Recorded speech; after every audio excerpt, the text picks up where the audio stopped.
Hey guys, it's Oscar on the Space Coach. Today I've got the second episode of Legends of Tomorrow to review, which is Pilot Part 2. So, Vandal Savage, he's got the nuke from the end of last week's episode, and the show opens with him essentially selling it to the highest bidder. All these various different terrorist groups from around the world. It's very funny. When they're making a bid, they fire their gun up in the air. Now, Captain Cold, Heatwave, Professor Stein and Sarah, they're sent to infiltrate this, as they're the ones who would probably be easiest for them to get past the guards, given apart from Stein, they've got experience in this sort of situation. Now, Savage, however, during the bidding, he gets one of those visions of Hawk Girl, so he knows that the Hawks are close. And then he realises he doesn't recognise a particular party in the bidding process.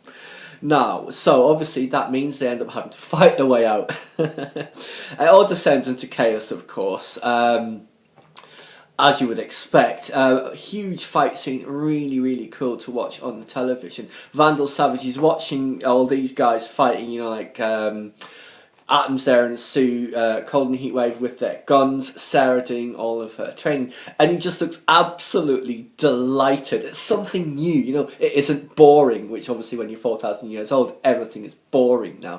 He quickly figures out, of course, that they're not from around here, they must be from the future, and they're time travellers.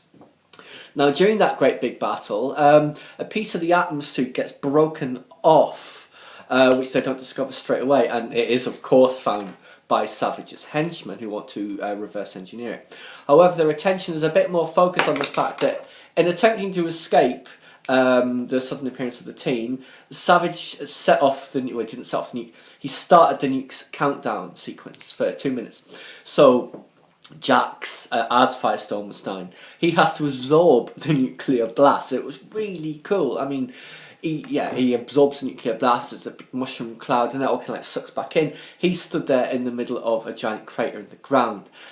Really impressive. Can't wait to see more of his abilities. I really like Firestorm, especially this iteration of it. Now, as I said, a piece of that suit has fallen into the wrong hands. But they travelled to St. Roque, same era in 1925, to meet younger Martin Stein, who has actually built a device that would track the alpha particles of the Atom suit. Although he doesn't know that's what happened.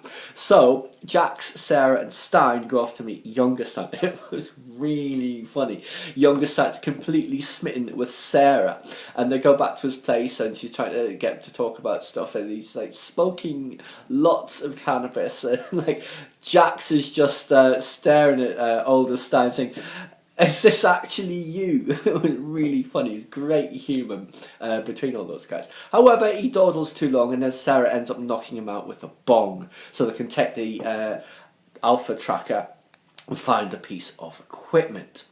They do, of course, find it, and Sarah extracts it. It's like Jack saying, "But you're stoned. How are you going to be able to fight the guards?" She says, "I could be unconscious and blindfolded, and I could still beat some renter thugs from the 1970s. And she does. It was really funny. So yes, she gets the piece of equipment back, a piece of the suit, and they head back to the Wave Rider.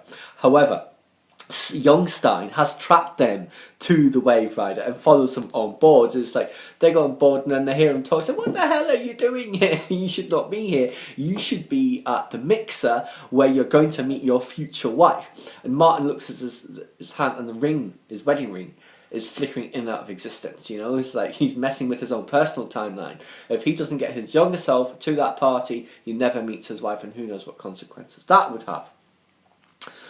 Indeed. So anyway, Kendra, in the meantime, has been starting to remember her previous lives with Carter, Khufu, whatever, all the way back to Egypt, including objects that can kill Vandal Savage. Various things that were around when the meteors hit, they also kind of got struck with that radiation, so they can kill him.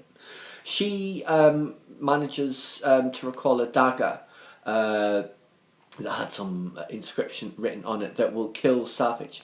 When they track this dagger down, it's been owned by, guess who it is owned by?